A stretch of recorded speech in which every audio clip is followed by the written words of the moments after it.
Good morning, boys and girls. My name is Miss Bohan, and today we're going to read a book called The Snail and the Whale, written by Juliet Donaldson and illustrated by Axel Schiffler. Okay, let's have a look. This is Miss Bohan's favourite book.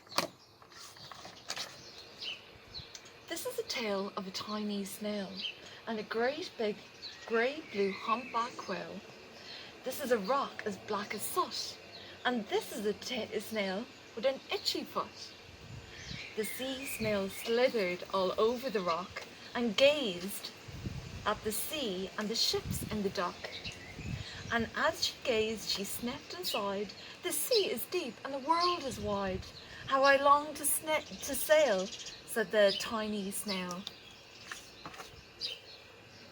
These are the other snails in the flock, who all stuck tight to the smooth black rock and said to the snail with the itchy foot, "Be quiet, don't wriggle, sit still, stay put." But the tiny sea snail sighed and slipped, then cried, "I've got it, I'll hitch a lift."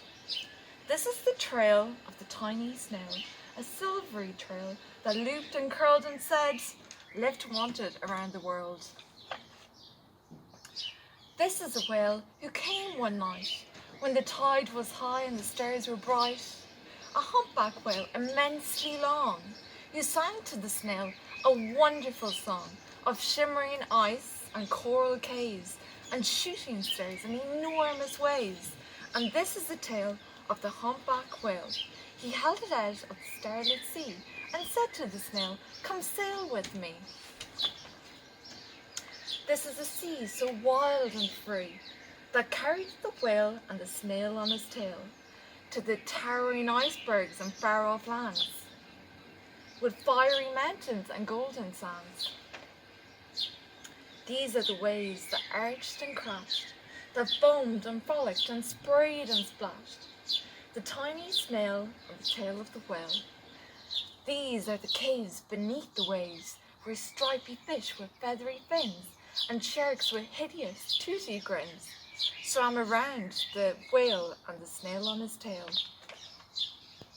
This is a sky so vast and high, sometimes sunny and blue and warm, sometimes filled with a thunderstorm with zigzag lightning, flashing and frightening the tiny snail on the tail of the whale. And she gazed at the sky, the sea, the land, the waves and the caves and the golden sand. She gazed and gazed, amazed by it all, and she said to the whale, "I feel so small."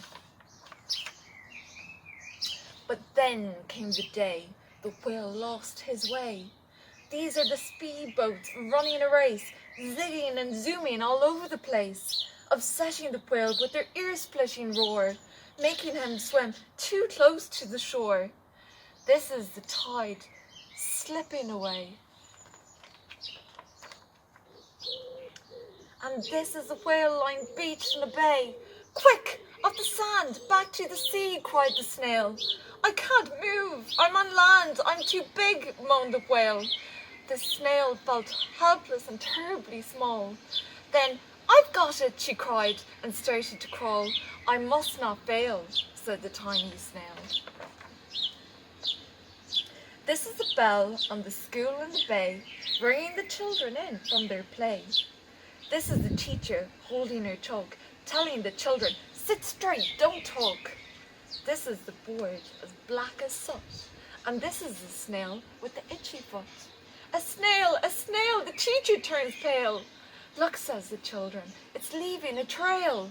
This is the trail of the tiny snail, a silvery trail saying, "Save the whale."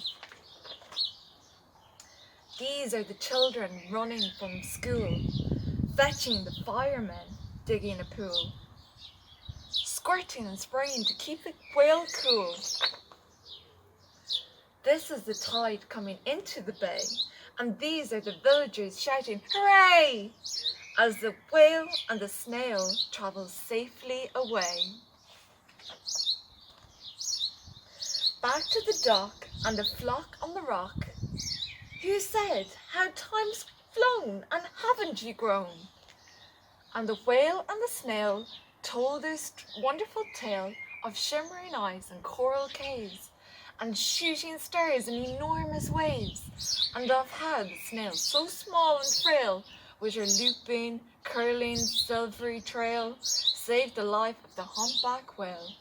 Then the humpback whale held out his tail, and he crawled snail after snail after snail. And they sang to the sea as they set sail on the tail of the grey-blue humpback whale. The end. Thank you for reading, boys and girls.